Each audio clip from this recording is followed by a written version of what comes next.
فلا جناح عليكم فيما فعلنا في والله عزيز حكيم۔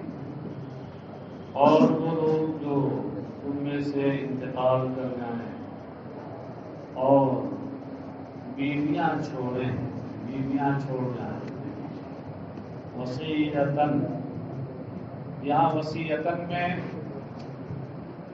دو قرات ہے، نسب کے ساتھ اور رفع کے ساتھ۔ نسب کے ساتھ ہے صورت میں یہ مفعول مطلق نوعی ہے، مفعول مطلق ہے فعل محذوف پل یوسو کا، جس کو مفسر نے ظاہر کیا، یعنی پل یوسو وصیتاً، تو انہیں وصیت کر جانا چاہیے۔ اس کا ترجمہ یہ مت کیجیے کہ وصیت کرنا چاہیے، مرنے کے بعد وصیت کریں گے، یعنی وصیت کر جانا چاہیے، وصیت کر کے جانا چاہیے۔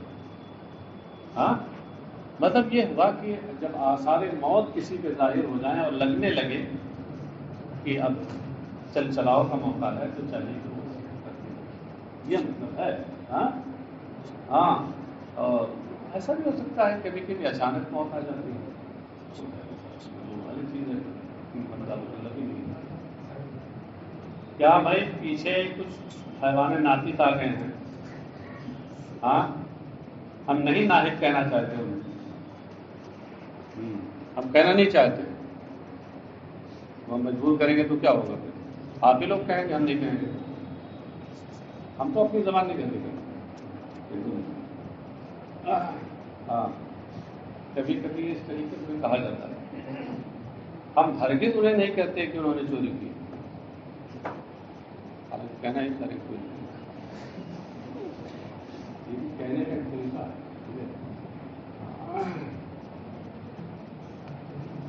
یہ ہے کہ یہی طریقہ معلوم ہے، یہی تو بلاغت ہے جی، کون سی بات کہاں کیسے کہی جاتی ہے، اور یہ طریقہ ہے تو ہر بات سنی جاتی ہے، لیکن سننے لگے نہیں سن رہے ہو، پیچھے سن نہیں رہتے ہو، اپنی سنا رہے ہو۔ چلیے صاحب، ارے بندگان خدا، کلام الہی پڑھا جا رہا ہے، اس کی تفسیر ہو رہی ہے، اور تم لوگوں کی طرح کھانے کر رہے ہو۔ ہاں، گنگوئی کی دستگاہ تھوڑے ہے، لگتا ہے ایسے ہی کچھ مسئلہ رہا ہوگا جب گنگوئی سے استفتا ہوا تو اس نے کہا کہ صرف زیادہ معروفہ کو کھانا صرف حلال ہی نہیں ہے بلکہ ثواب بھی ہے۔ ہاں، کوئی زیادہ معروفہ نے لگتا پریشان کیا تھا اس کو۔ اچھا چل، کبھی کبھی تفریح کے لیے اس کو حقائق میں معمول مت کیجیے گا۔ والذین یتوفون منکم ویذرون ازواجا وصیۃ، یعنی فلیوصوا وصیۃ، تو انہیں وصیت کر جانا چاہیے۔ کہتے ہیں وفی قراءۃ بالرفع، اور ایک قراءت میں وصیۃ ہے رفع کے ساتھ۔ ہاں، تو اب صورت میں کیا ہوگا، اس کی اصل کیا نکلے گی، یعنی علیہم وصیۃ لازواجہم۔ تو اس صورت میں وصیۃ یہ مبتدأ مؤخر ہوگا، اس کی خبر مقدم یہاں محذوف ہوگی، علیہم وصیۃ، ان کے ذمے بیویوں کے حق میں وصیت کر جانا ہے۔ متاعن، اس سے پہلے مفسر نے ویعطوا نکالا، اس بات کی طرف اشارہ کیا کہ یہاں اس کا فعل ناصب محذوف ہے، وہ ہے یعطوہن متاعا، تو انہیں وصیت کر جانا چاہیے بیویوں کے لیے، اور انہیں متاع دینا چاہیے، الی الحول، متاع دینا چاہیے، یعنی متاع،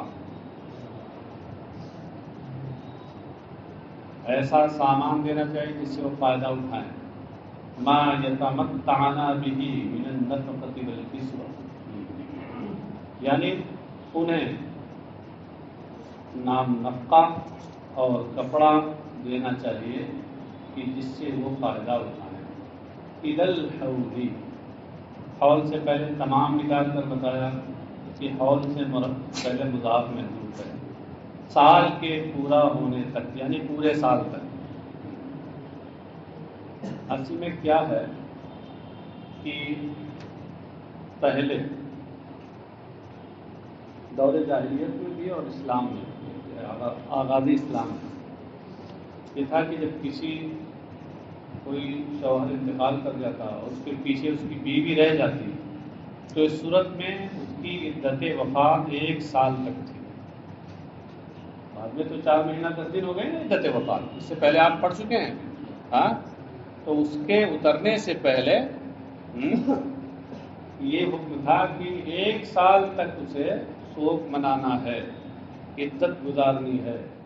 اور جب عدت گزارنی ہے تو اس عدت کی مدت میں اس کے نان نفقہ اور رہن سہن کا انتظام شوہر کا کے ذمے تھا. شوہر تو ہے نہیں، تو شوہر کے جو وارثین ہیں ان کے ذمے تھا. ہاں، اور ایک وہ جب سال گزر جاتا تو اس کے بعد پھر وہ آزاد تھی.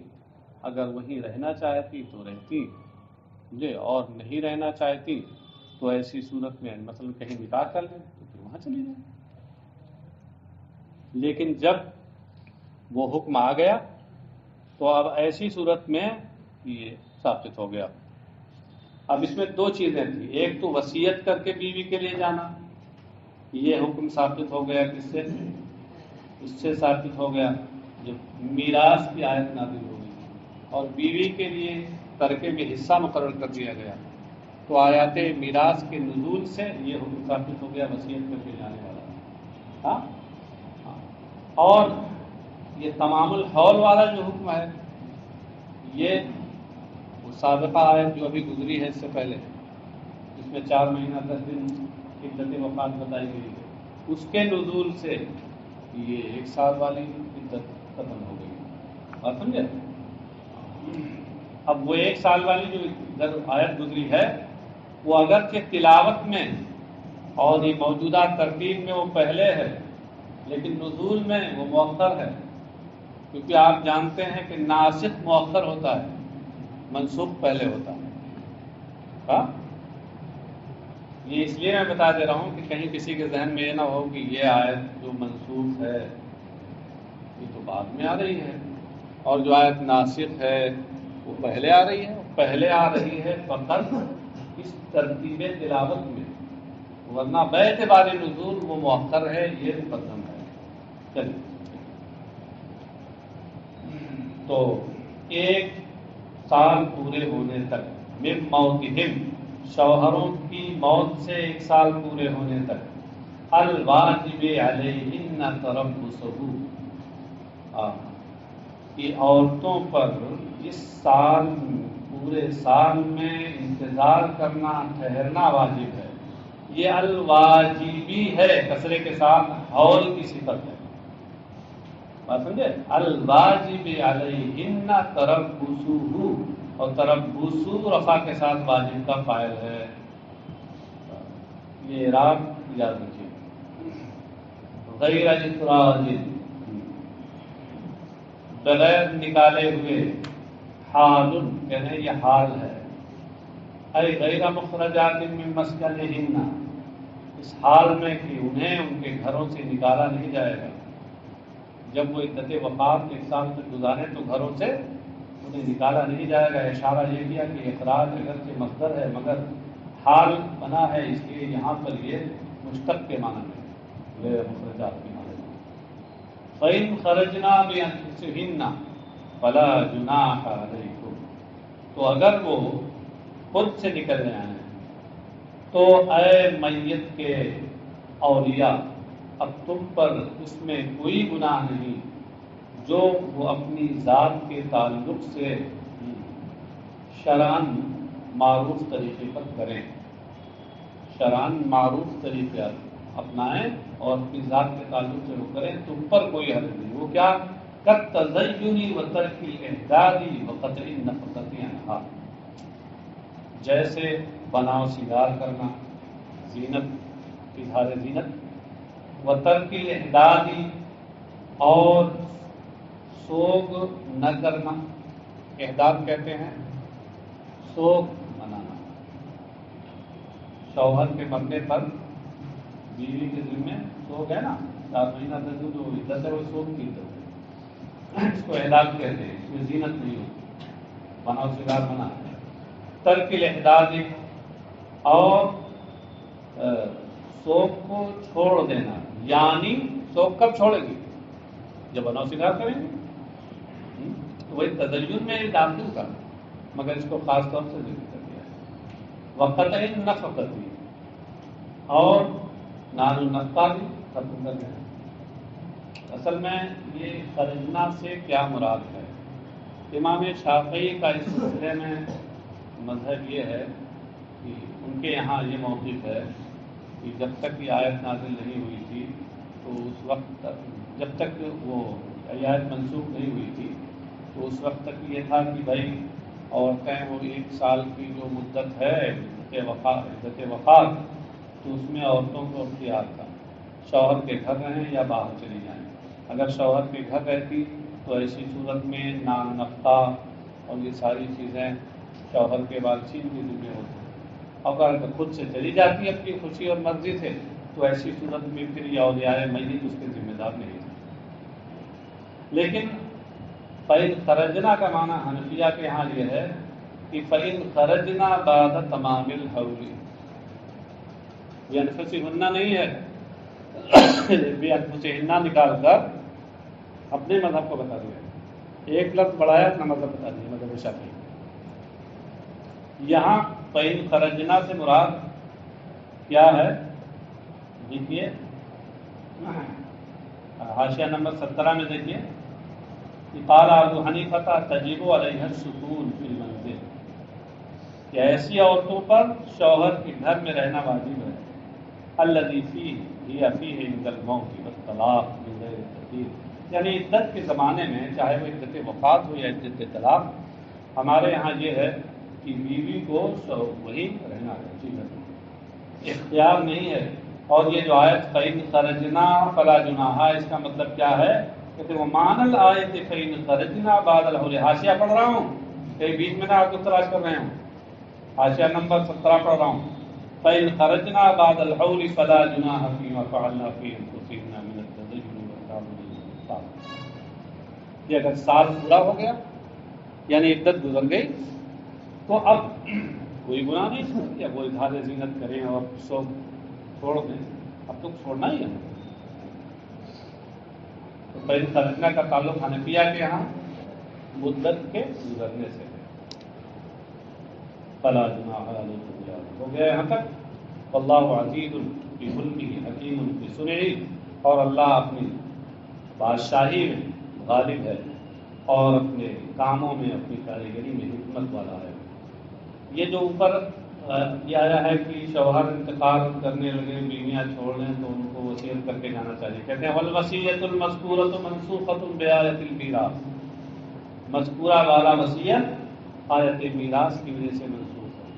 اب جب میراث کی آیت نازل ہو گئی اور ہر وارث کا اللہ تبارک تعالیٰ نے خود ہی حصہ مقرر کر دیا تو وصیت کی کوئی حاجت نہیں بیوی کے لیے، بیوی کا حصہ مقرر ہے۔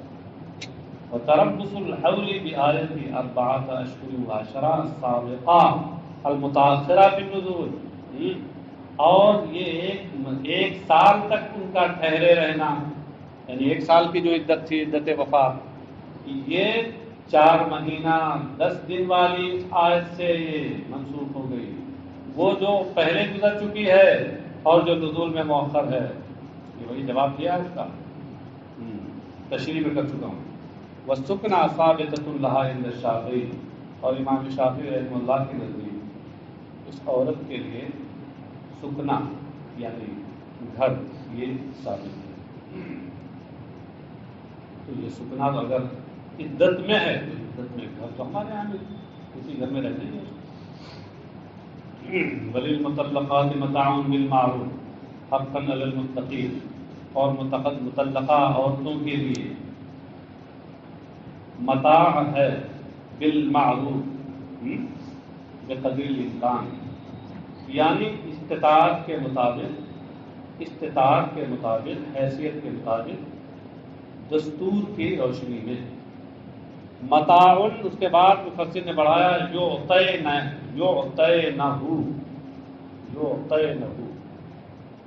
صیغہ مجہول ہے ہاں یعطین، معنی کیا ہوگا؟ اور مطلقہ عورتوں کے لیے متاع ہے یعنی نان و نفقہ، یعطینہ جو انہیں دیا جائے گا، جو نان و نفقہ انہیں دیا جائے گا بالمعروف بھی۔ اچھا یہاں پر جلالین کے نسخے دو نسخے ہیں، ایک تو یعطینہ ہے جو آپ کے سامنے ہے، اور دوسرا نسخہ جس کو نون بنا کے نسخے کے فرق کو ظاہر کیا ہے بدل میں، یعنی یعطونہ صیغہ معروف کے ساتھ، اور وہ جمع مذکر غائب کا صیغہ ہوا یعطون، کہ وہ لوگ ان عورتوں کو وہ نفقہ دیں گے۔ کون لوگ؟ یعنی جو شوہر ہیں تو شوہر، اور ورنہ جو واسی۔ حقاً علی المتقین، حقاً یہ پرہیزگاروں پر ثابت ہے، حقاً نصب بفعل مقدر، اپنے فعل مقدر کی وجہ سے یہ منصوب ہے۔ نیچے مولوی نے لکھا ہے یعنی اس میں حق حقاً اے ثبت ثبوتاً علی المتقین، تو مفعول مطلق ہے، فعل مقدر حق کا، حقاً علی المتقین اللہ، یہ اس میں دلالت منصوب نکالا ہے، متقینہ کا مفعول بھی، یہ ثابت ہے ان پر جو اللہ سے ڈرنے والے ہیں۔ اچھا کسی صاحب نے یہاں بہت بڑا فل اسٹاپ قائم کر دیا ہے کہ متقینہ کو اس میں جلالت سے الگ کر دیا، فل اسٹاپ بہت بڑا بنایا گیا ہے، فل اسٹاپ یہاں نہیں یہاں ہونا چاہیے، جبکہ صحیح ہے کہ وہاں بھی موقع نہیں ہے، کیونکہ آگے جو آ رہا ہے آپ تفسیر آ رہی ہوگی اسی سے متعلق، کررہ لیعم المنصوصۃ ایضا اذ الآیۃ السابقۃ فی غیرہا، مفسر کہتے ہیں اس کو مکرر ذکر کیا، اس سے پہلے بھی للمطلقات متاع آیا ہے، ابھی پہلے اس سے پہلے والے میں ہے نا، ہاں تو کہہ رہے ہیں کہ یہاں پر اس کو مکرر ذکر کیا تاکہ یہ مدخولہ عورت کو بھی شامل ہو جائے۔ اس سے پہلے غیر مدخولہ کے بارے میں کہا تھا کہ اس کو اگر طلاق دے دی ہے تو اس صورت میں اس کو متاع دینا ہے، یعنی اگر مہر مقرر نہیں تھا اور طلاق دے دی تو اس کو متاع دینا واجب تھا، ایک جوڑا کپڑا دینا واجب تھا، تب 4 صورتیں بتائی گئی تھی نا۔ وہ مدخول وہ غیر مدخولہ کے بارے میں تھا، اس کو مقرر ذکر کر دیا تاکہ یہ مدخولہ کو بھی شامل ہو جائے، اذ الآیۃ السابقۃ فی غیرہا، اس لیے کہ سابقہ آیت جو ہے وہ غیر مدخولہ کے بارے میں، ہاں لیکن صاحب مدارک نے یہاں یہ بتایا ہے کہ للمطلقات میں متاع جو ہے یہ متاع کے معنی میں ہے ہی نہیں، بلکہ متاع سے مراد یہاں نان و نفقہ ہے، ایک جوڑا کپڑا نہیں، اور جب اس معنی میں ہو جائے وہاں متاع اس سے پہلے والا جو ہے وہاں متاع کے معنی میں ہے، ایک جوڑا کپڑے کے معنی میں، اور یہاں نان و نفقہ کے معنی میں ہے، تو مقرر ہوئی نہیں، اس جواب کی کوئی حاجت نہیں۔ مطلقہ عورتوں کے لیے نان نفقہ ہے۔ کذالک یبین اللہ لکم آیاتہ لعلکم تعقلون، کذالک کما بین لکم ما ذکر، یعنی جس طریقے سے تمہارے لیے مذکورہ والا احکام طلاق کے اور عدتوں کے بیان کیے گئے، نیچے لکھا ہوا نا من احکام الطلاق والعدت، کاتب صاحب کی کرامت سے عدت عدو ہو گیا، عدت ہے عدت کی جمع، ہاں جس طرح تمہارے لیے اس سے پہلے طلاق کے اور عدتوں کے احکام بیان کیے گئے، ایسے اللہ تبارک و تعالیٰ تمہارے لیے اپنی آیتیں بیان فرماتا ہے، لعلکم تعقلون تتدبرون، تاکہ تم سمجھو یعنی غور و فکر کرو۔ الم تر الی الذین خرجوا من دیارہم وهم الوف حذر الموت فقال لهم اللہ موتوا ثم احیاهم ان اللہ لذو علی الناس ولکن اکثر الناس لا یشکرون۔ کیا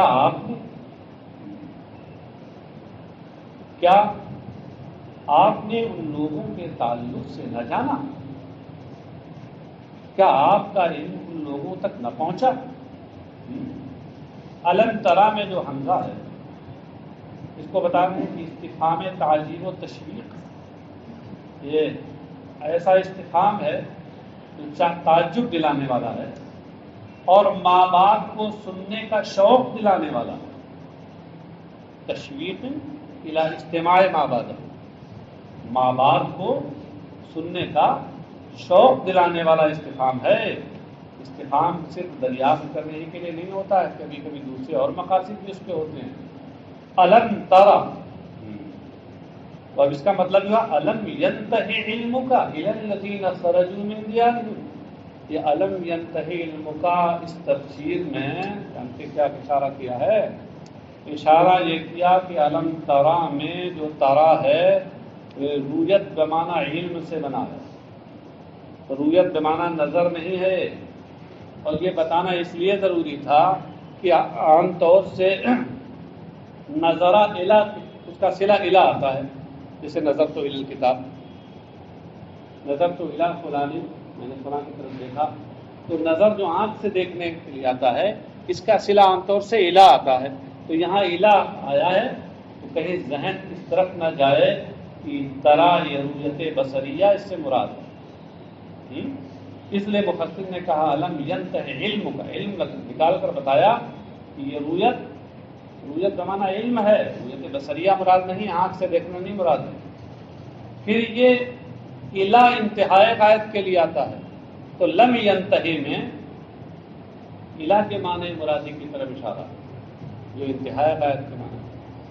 اور جانتے ہیں اس کو اگر آپ تھوڑا سا اصطلاحی زبان میں کہیں تو یہ اشارہ کرنا چاہ رہے ہیں کہ ترا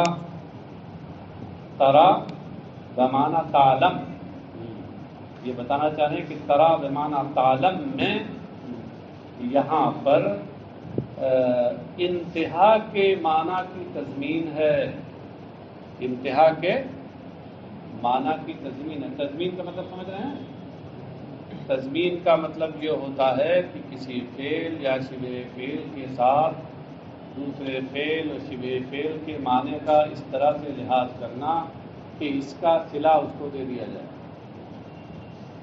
ایک فعل ترا، اس کے ساتھ دوسرے فعل انتہا کے معنی کا اس طرح سے لحاظ کیا گیا کہ انتہا کا صلہ جو الی ہے وہ ترا کو دے دیا، یہ ہوئی تضمین۔ مطلب وہ الم ینتہی علمک الی الذین خرجوا من دیارہم، کیا آپ کا علم و یقین ان لوگوں تک نہ پہنچا کہ جو اپنے گھروں سے باہر نکلے تھے، جبکہ وہ ہزاروں تھے، الوف الف کی جمع، اب ہزاروں تھے تو کئی ہزار تھے، کئی روایتیں ہیں اربعۃ و ثمانیۃ و عشرۃ و ثلاثون و اربعون و سبعون الفا، 4000 یا 8000 یا 10,000 یا 30,000 یا 40,000 یا 70,000 کئی روایتیں، یہ سب اسرائیلی روایات ہیں، مختلف تعداد آئی ہے، بہرحال ہزاروں تھے وہ، ہزاروں میں ہونا یہ یقینی ہے، یہ کلام الہی میں ہے، اور باقی اسرائیلیات میں سے کہ وہ 4 تھے، یہ 8 تھے، یہ 10 تھے۔ حضر الموت، تو کیا آپ کا علم ان لوگوں تک نہ پہنچا کہ جو اپنے گھروں سے اس حال میں نکلے تھے کہ وہ ہزاروں تھے، موت کے ڈر سے، حضر الموت موت کے ڈر سے، مفعول لہو، یہ مفعول لہو ہے خرجو کا، وہم قوم من بنی اسرائیل وقات تعاونوا ببلادہم وفروا، یہ بنی اسرائیل میں سے کچھ لوگ تھے، ان کی بستیوں میں تعاون آ گیا، وفروا، تو یہ وہاں سے بھاگ کرے۔ ہوا کیا تھا کہ پہلی بار تعاون ہوا، تعاون واقع ہوا، تو اس میں کچھ چلے گئے اور کچھ رہ گئے، کچھ چلے گئے اور کچھ رہ گئے۔ اب جو لوگ چلے گئے وہ بچ گئے، اور جو وہاں رہ گئے ان میں سے بہت سے مر گئے۔ پھر دوبارہ تعاون آیا، تو اب جو وہ رکے ہوئے تھے، بچے ہوئے کچھ، تو ان کا بھائی جانے ہی میں باہر نجات ہے، وہ بھی چلے گئے باہر، اور جیسے ہی باہر گئے حکم نازل ہوا کہ ان کو بھی ختم کرو، وہ بھی مر گئے۔ اسی کی طرف اشارہ ہے کہ موت کے ڈر سے اپنا گھر چھوڑ کر وہ باہر گئے تھے، فقال لهم اللہ موتوا، تو اللہ کا حکم ہوا مر جاؤ، فماتوا اور گئے سب، ثم احیاہم اور پھر اللہ نے انہیں زندہ کیا، بعد ثمانیۃ ایام او اکثر بدعاء نبی حزقیل، 8 دن یا اس کے بعد ان کو اللہ نے دوبارہ زندہ کیا ان کے نبی حزقیل علیہ السلام کی دعا سے۔ حزقیل کو ضبط کر رہے ہیں کہ بکسر المحملہ والقاف وسکون الزا، حزقیل، یہ ہائے محملہ، محملہ کا مطلب غیر منقوطہ، بے نقطے والی ہاں کے کسرے اور قاف کے کسرے کے ساتھ اور تا کے سکون کے ساتھ، حزقیلہ، تو ان کے نبی حزقیل کی دعا سے۔ فعاشوا دہرا علیہم اثر الموت، تو وہ ایک زمانے تک، ایک عرصے تک اس حال میں زندہ رہے کہ ان پر موت کا اثر تھا۔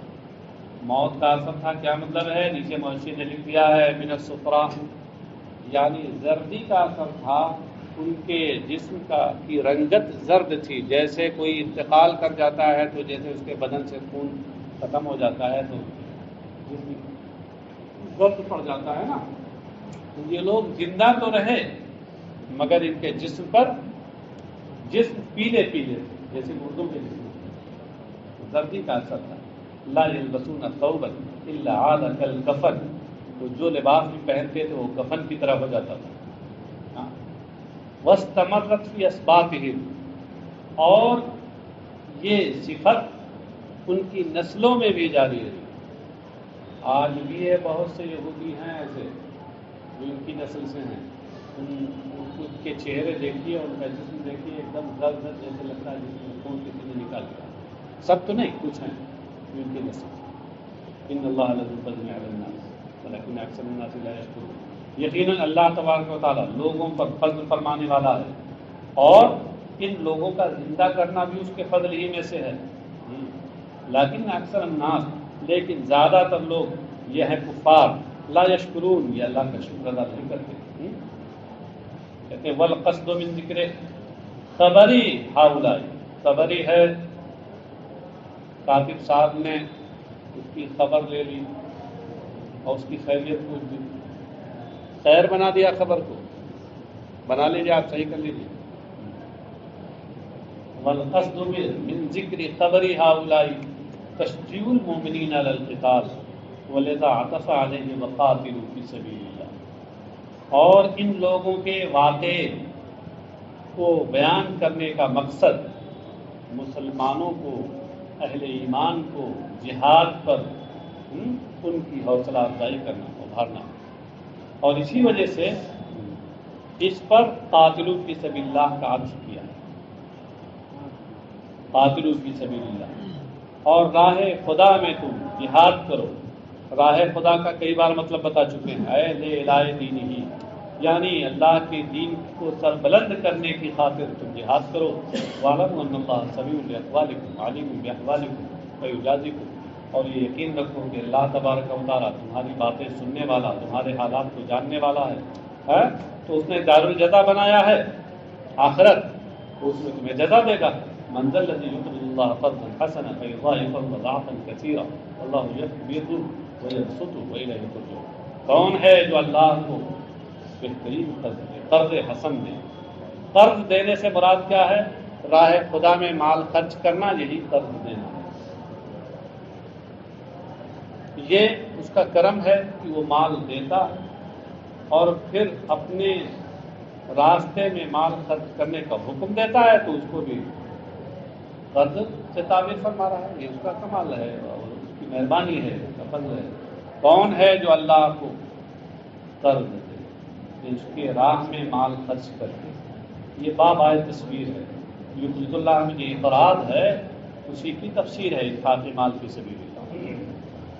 قرضا حسنا، اچھا قرض دے۔ اچھا قرض کا مطلب کیا ہے؟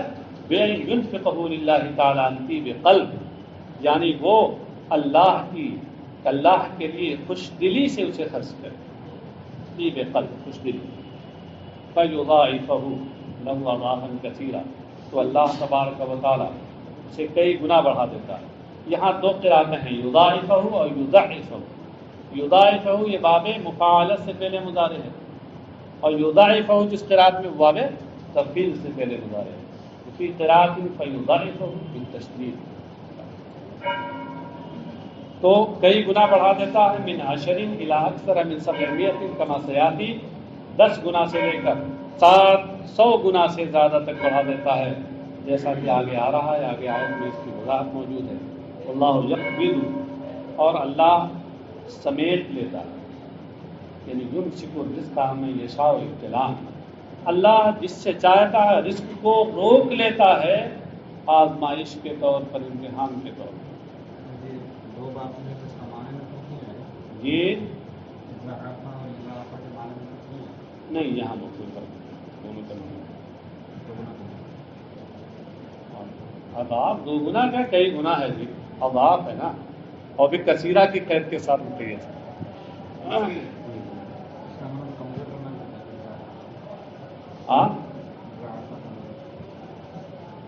ایک لفظ کے بہت سے معنی ہوتے ہیں، وہاں یہاں بھی نہیں ہے.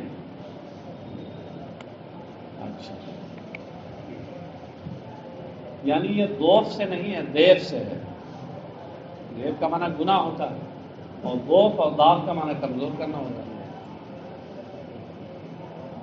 وَيَبْسُطُ يُوَسِّعُ لِمَن يَشَاءُ امتحانا، اور جس سے چاہتا ہے اس کے لیے اسے کشادہ فرما دیتا ہے آزمائش کے لیے. کبھی اللہ دے کے امتحان لیتا ہے اور کبھی روک کے امتحان لیتا ہے، دونوں طرف امتحان اس کا ہوتا ہے. ٹھیک ہے. وَإِلَيْهِ تُرْجَعُونَ فِي الْآخِرَةِ بِالْبَعْثِ، اور اسی کی طرف تمہیں لوٹایا جائے گا دوبارہ زندہ کر کے. فَيُجَازِيكُمْ بِأَعْمَالِكُمْ، تو تمہارے اعمال کو جزا دے گا. أَلَمْ تَرَ إِلَى الْمَلَإِ مِن بَنِي إِسْرَائِيلَ مِن بَعْدِ مُوسَىٰ إِذْ قَالُوا لِنَبِيٍّ لَهُمُ ابْعَثْ لَنَا مَلِكًا نُقَاتِلْ فِي سَبِيلِ اللَّهِ قَالَ هَلْ عَسَيْتُمْ إِن كُتِبَ عَلَيْكُمُ الْقِتَالُ أَلَّا تُقَاتِلُوا قَالُوا وَمَا لَنَا أَلَّا نُقَاتِلَ فِي سَبِيلِ اللَّهِ وَقَدْ أُخْرِجْنَا مِن دِيَارِنَا وَأَبْنَائِنَا. حد بہت آسان ہے. ایک واقعہ ہے پورا، وہ کل ہم تفصیل سے بیان کریں گے، آج کو خالی کرنا دیں. کیا آپ کا علم بنی اسرائیل کے اس گروہ تک نہ پہنچا حضرت موسیٰ کے انتقال کے بعد؟ یعنی ان کے واقعے اور ان کے قصے اور واقعے تک آپ کا علم نہ پہنچا؟ اذ قالوا لنبیہم، جب ان لوگوں نے، بنی اسرائیل کے اس گروہ نے اپنے نبی سے کہا تھا. یہ نبی کون تھے؟ حضرت شمویل سے انہوں نے کہا تھا ابعث لنا ملکا نقاتل فی سبیل اللہ، کہ ہمارے لیے کوئی آپ ایک بادشاہ مقرر کر دیجیے. ابعث اے اقم لنا، ہمارے لیے ایک بادشاہ قائم کر دیجیے، مقرر کر دیجیے کہ ہم اس کے ساتھ راہ خدا میں جہاد کریں. تنتظم بہ کلمتنا ونرجع الیہ، کہ جس کی وجہ سے ہمارا اتحاد باضابطہ ہو جائے. کلمہ سے مراد اتحاد، اور ینتظم پرو جائے اور باضابطہ ہو جائے، ایک نظم میں پرو جائے، جس کی وجہ سے ہمارا باضابطہ اتحاد ہو جائے. آپ اس کا دوسرا ترجمہ یہ بھی کر سکتے ہیں کہ جس کی وجہ سے ہماری شیرازہ بندی ہو جائے، ہماری اجتماعیت باضابطہ ہو جائے، ہمارا اتحاد باضابطہ ہو جائے، ہماری شیرازہ بندی ہو جائے.